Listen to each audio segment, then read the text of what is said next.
My name is Ava Lawson.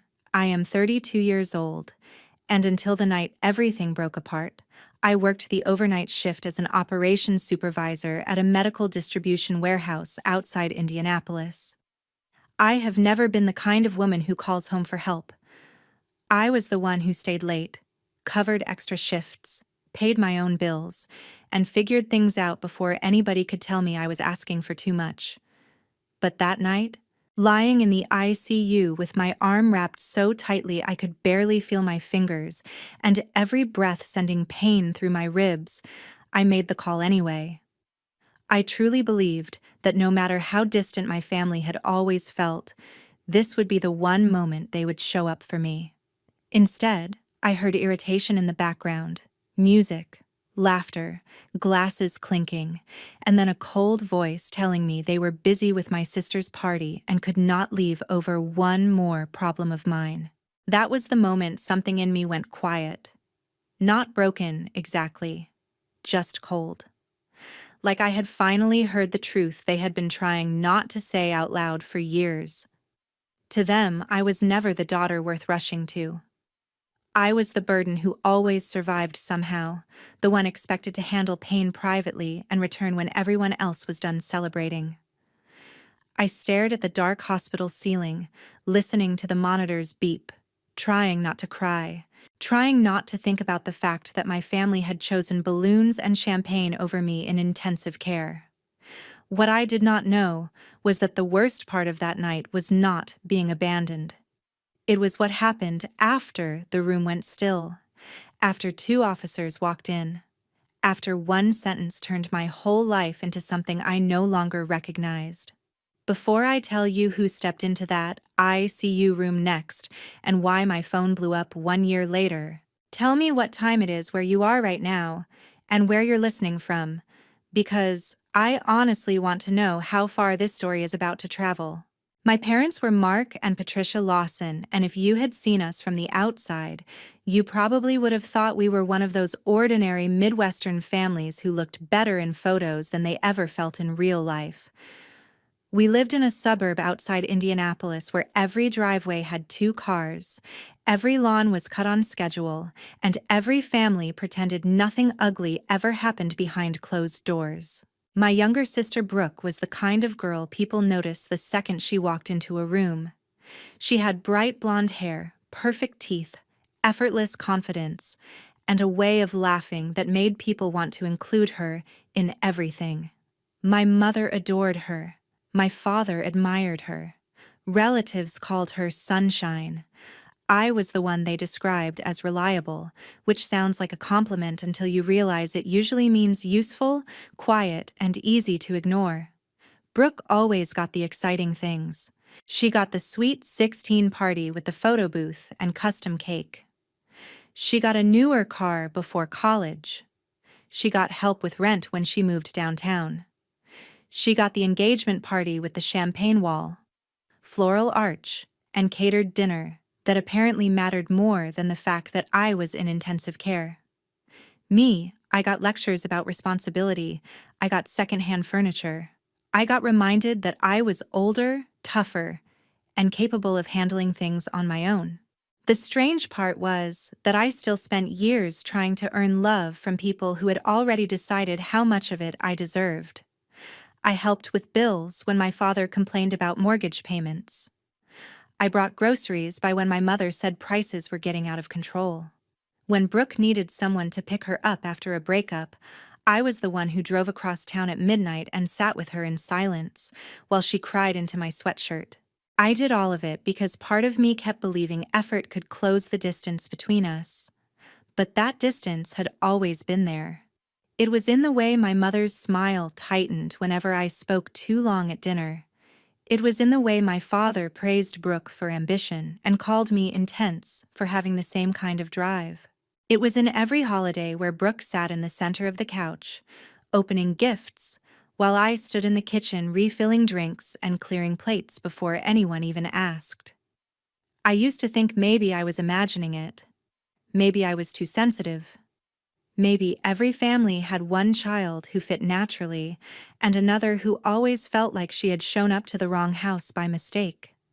but lying in that ICU bed.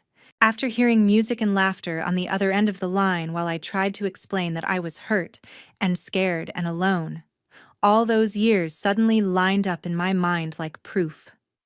This was not a misunderstanding. It was a pattern. They had not failed me once. They had been choosing her over me for as long as I could remember.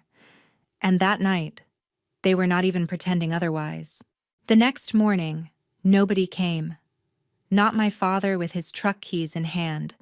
Not my mother with fake concern arranged carefully across her face. Not Brooke. Not even with a rushed visit between makeup appointments and party photos. The only people who checked on me were nurses, a tired resident, and a woman from billing who spoke in that soft, professional tone hospitals use when they are about to tell you something terrifying. I nodded through everything like I was stronger than I felt, but the truth was I was barely holding myself together. My left side ached every time I shifted in bed. My arm was immobilized. My ribs felt like broken glass under my skin. The machine beside me kept beeping steadily as if my body were calm and not in complete revolt. Around noon, I made the mistake of opening Instagram. Brooke had posted a carousel from the party. There she was in a white satin dress, one hand over her mouth pretending to be surprised, even though she clearly knew the photographer was there. My mother stood beside her crying the kind of polished tears women cry when they know everyone is watching. My father had one arm around Brooke and the other lifted in a toast. There were roses everywhere, gold candles, linen tablecloths, a giant glowing sign with her new last name in cursive. Under the photos, she had written, "Best night ever. So grateful for the people who always show up for me." I stared at that caption until my vision blurred. It should not have hurt as much as it did, but there is something especially brutal about realizing the people who ignored your pain are still capable of warmth. Just not for you. I threw my phone onto the blanket and turned my head toward the window, but the memories came anyway. My high school graduation when my parents left early because Brooke had a dance recital rehearsal. Thanksgiving when my mother told me to change shirts because Brooke's boyfriend's family was coming, and I looked too tired for photos. Christmas morning when Brooke got jewelry and weekend trips, and I got a planner because my father said I liked practical things.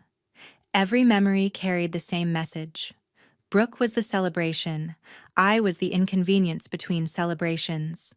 By late afternoon, I had stopped checking my phone. That was when the silence in the room changed. You know how sometimes a space feels different before anything even happens? The air gets heavier. The noise from the hallway fades. You sense something coming before you can name it. I looked up when the door opened and saw two people I had never met before. One was a woman in a dark blazer with a badge clipped near her waist. The other was a man carrying a folder thick enough to make my stomach drop. They were not smiling. They were not hospital staff. And the first thing the woman said to me was, "Ava Lawson, we need to ask you a few questions about your identity." At first, I thought it was a mistake with insurance, or maybe some paperwork issue caused by the accident. I actually almost laughed. Identity was the last thing on my mind. I told them yes, that was me, and asked if something was wrong. The man opened the folder. The woman looked at me in a way I still remember because it was not pity exactly, but it was close. She said, "We believe your legal identity may not match your biological records." Then she placed an old photograph on my tray table, and the world tilted so hard I honestly thought I might pass out again. The child in the photograph could not have been older than 2. Dark curls, serious eyes, a tiny white sweater with one sleeve slipping off her shoulder. There was something so familiar about her face that it made my chest tighten before my mind could catch up. I kept staring because the longer I looked, the less it felt like I was looking at a stranger. The woman introduced herself as Detective Lena Morales.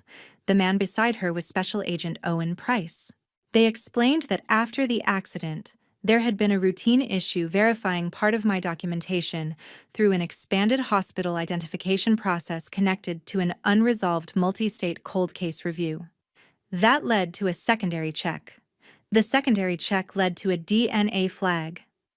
Then a court-authorized confirmation test was rushed because the match percentage was too strong to ignore. I did not understand half of what they were saying at first because my brain got stuck on one line printed beneath the photo: Eleanor Grace Whitaker, missing since August 1996, taken from Santa Barbara County, California. I remember looking up at them and saying, "That is not me." It came out automatically. Not because I believed it, but because the alternative was too big to take in all at once. Detective Morales did not argue. She simply opened the folder wider and showed me 3 more documents. One was the DNA report. Another was a missing child bulletin from decades ago. The third was a recent court document authorizing renewed investigative action based on the match. Special Agent Price told me that the odds were overwhelming.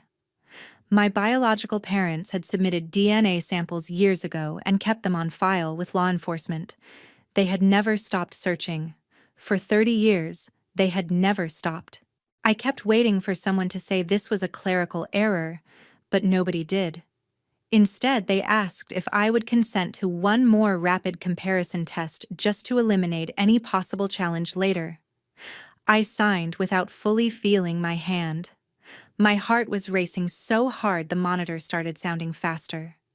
The nurse came in, glanced at the agents, adjusted a line, and left again, like she knew not to interrupt whatever disaster was unfolding in that room. Then Detective Morales said the sentence that made every childhood memory I had ever buried rise straight to the surface.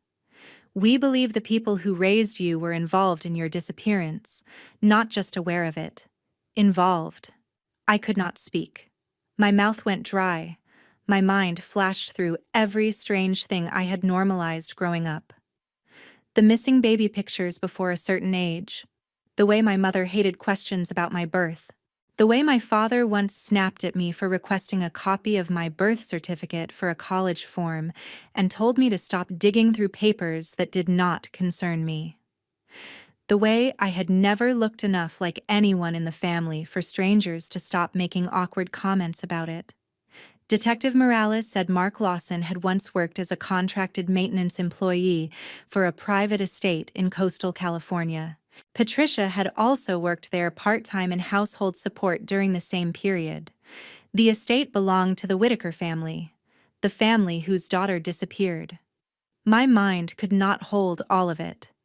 I started crying without warning. Not dramatic sobs, just tears running sideways into my hair while I stared at the ceiling because it felt safer than looking at anyone. For 32 years, I had believed I was the problem in a family that did not know how to love me. Now 2 strangers were telling me the deeper truth might be that I had never actually belonged to them in the first place. Before they left, Agent Price told me someone from the Whitaker family's legal team was flying in. Detective Morales asked if there was anyone I trusted they could call for me. I almost laughed at that too, because after what I had just learned, I was no longer sure trust had ever meant the same thing to me as it did to other people. The confirmation came the next morning. 99.999% probability. No meaningful margin for doubt. By then I had not slept at all. Every time I closed my eyes, I saw my mother arranging flowers for Brooke's party, while somewhere in the same state I lay in intensive care with a false name and a real history I had never been told. Around noon, a man in an expensive Navy suit arrived first. His name was Daniel Mercer, counsel for the Whitaker family, and he had the kind of calm voice people use when they know the truth is devastating but no longer avoidable. He explained the timeline carefully. 30 years earlier, the Whitakers had received a ransom demand after their daughter disappeared from the family's coastal property. Multiple payments had been made through intermediaries. The child was never returned. The couple who vanished from contract work around the same time later surfaced in the Midwest under new paperwork. Over time, the trail went cold. Mercer did not dramatize any of it. He did not need to. Every word felt like glass. Then he told me Richard Whittaker was on his way to the hospital and wanted to meet me only if I was comfortable. That if I needed more time, he would wait. I had spent my whole life around people who demanded emotional labor from me. It shocked me that a stranger would offer restraint instead.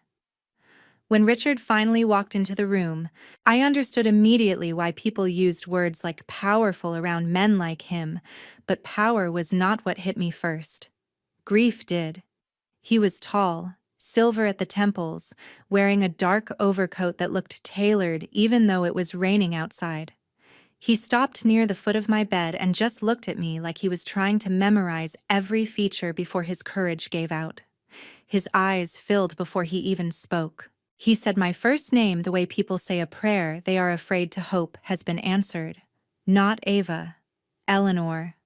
I did not correct him. I could not. Something about the sound of it made my throat close. He came closer slowly, like approaching a frightened animal, and told me he was not here to overwhelm me. He said he only needed me to know two things. First, none of this was my fault.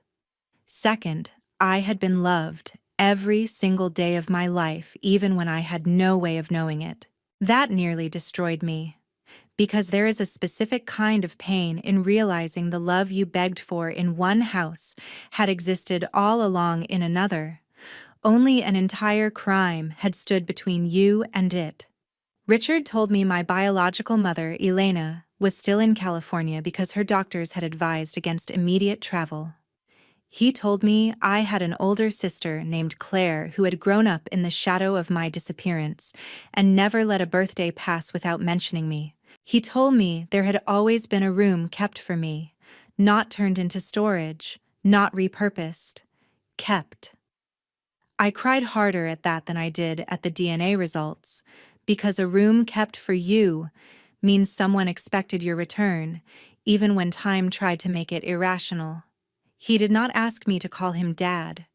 He did not ask for forgiveness on behalf of a life he had missed. He only sat down beside the bed and told me he had already taken care of the hospital expenses, the rehabilitation plan, and any legal representation I might need. Not to buy me, not to impress me, just so I would never again have to lie awake wondering whether pain was going to bankrupt me. For the first time since the accident, I felt something other than shock. I felt safe. Later that evening, Detective Morales returned with more information. Mark and Patricia had not only been located. They had been under quiet observation while investigators finalized the arrest package. Financial records connected them to historical extortion transfers. There were inconsistencies in my early documents that supported long-term identity fraud. The case was no longer theoretical. It was moving. Richard asked me gently if I wanted to confront them once I was strong enough. He made it clear the choice was mine. I looked down at my bandaged arm, at the bruises blooming along my skin, and I realized something cold and steady had replaced the helplessness I felt the night before. Yes, I said.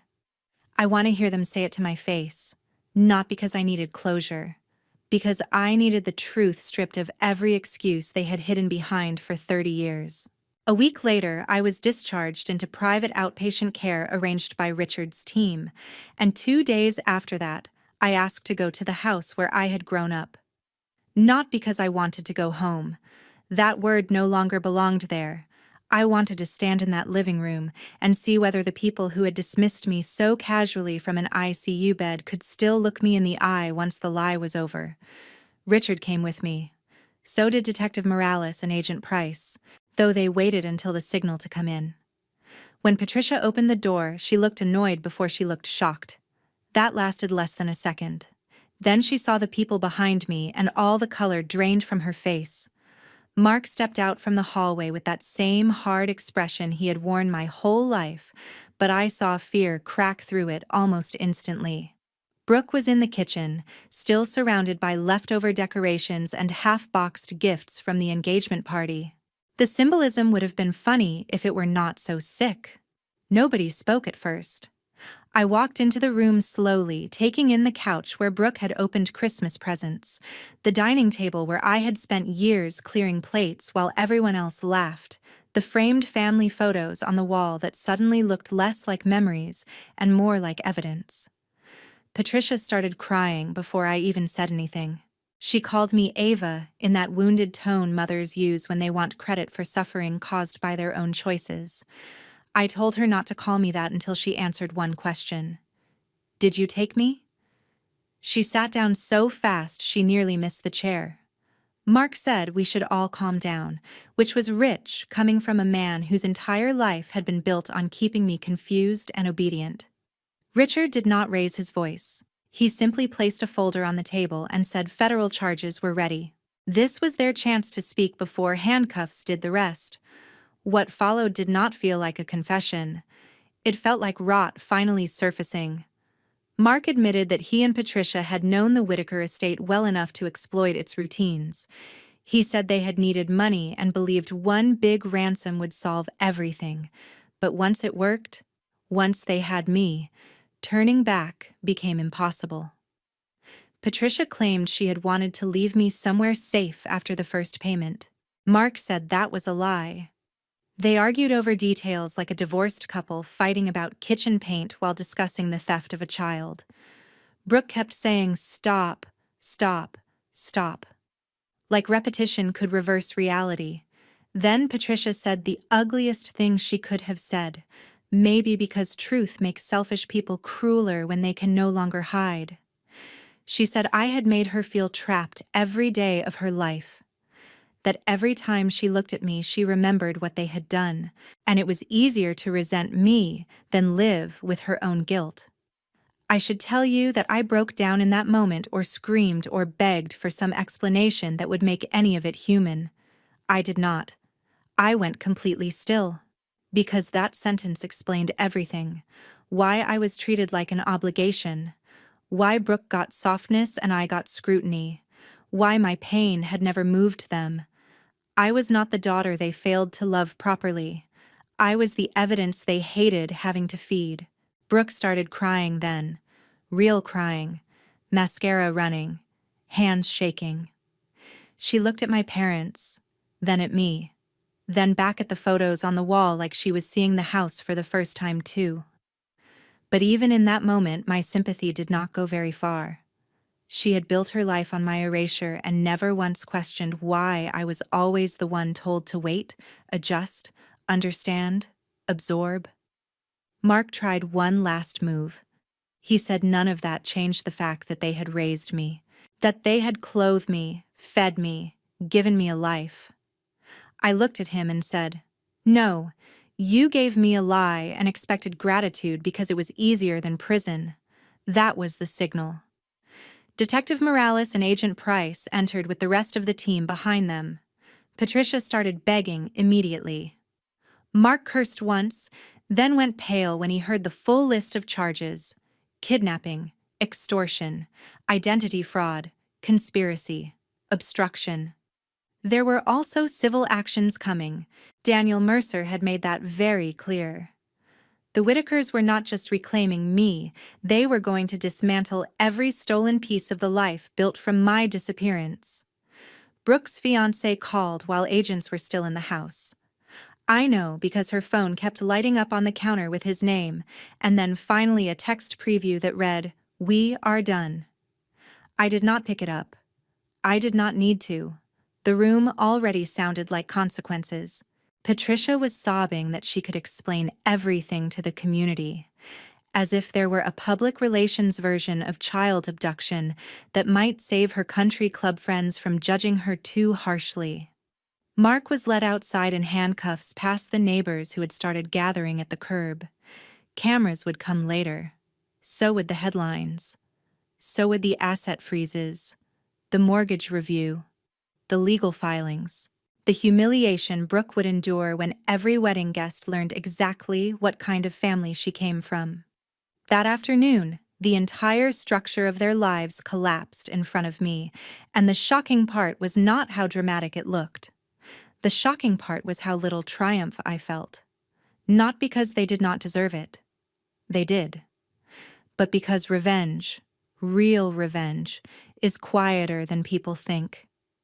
It is not always rage. Sometimes it is simply standing there untouched, while the people who taught you to feel small finally realize they have no power over you at all.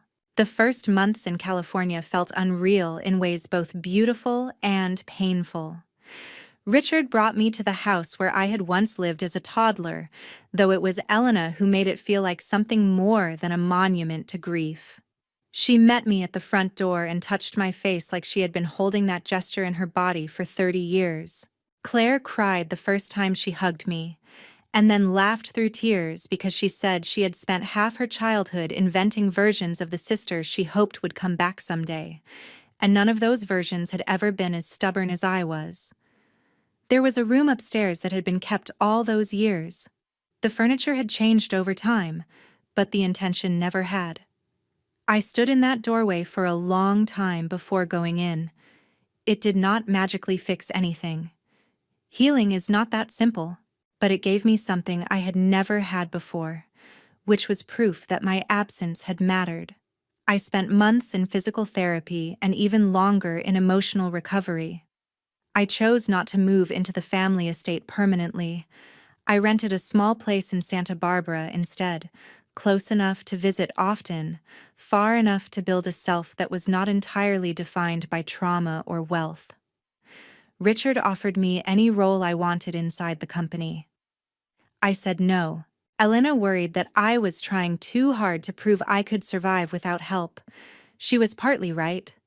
Still, I needed something that belonged to me, so I began working with a nonprofit partnership funded by the Whitaker Foundation that supported missing children, identity restoration cases, and families navigating long-term trauma. It was the first work I had ever done that made my pain feel useful without asking me to glorify it. The legal cases against Mark and Patricia dragged on exactly the way ugly truth usually does, but the public fallout hit fast. Their assets were reviewed, their home was tied up in litigation, their old social circle vanished. Brooke's engagement ended.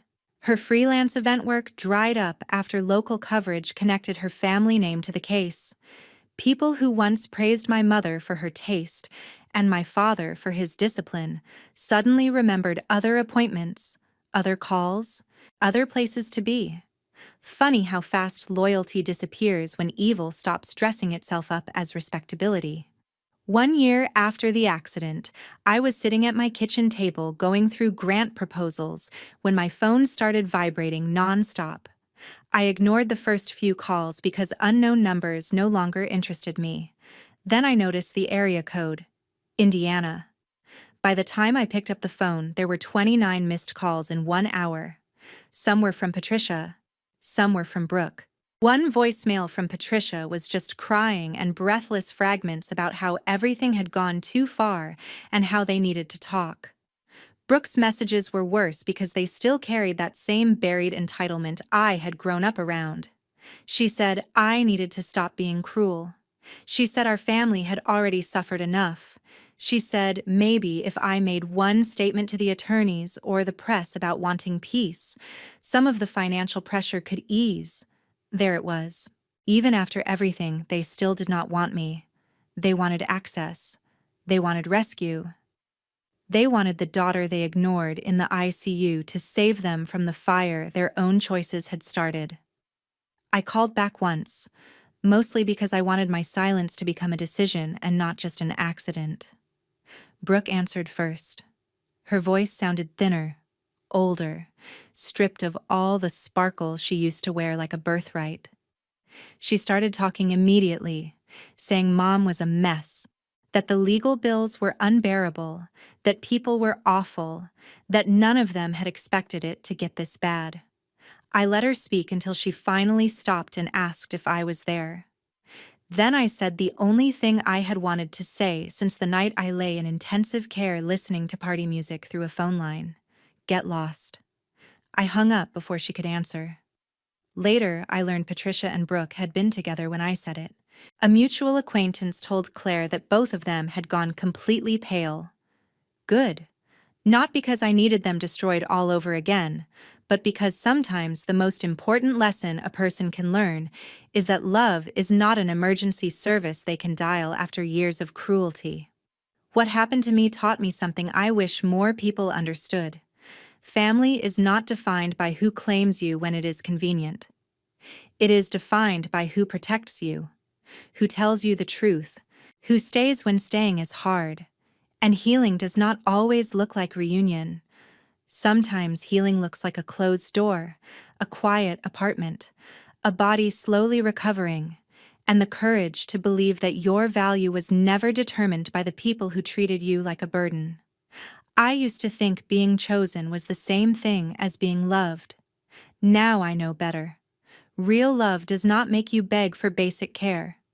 Real love does not ask you to disappear so someone else can shine. Real love tells the truth, takes responsibility, and makes room for your pain without turning it into an inconvenience. If there is any lesson in my story, it is this. The truth may wreck your old life, but sometimes that is exactly what makes a better one possible.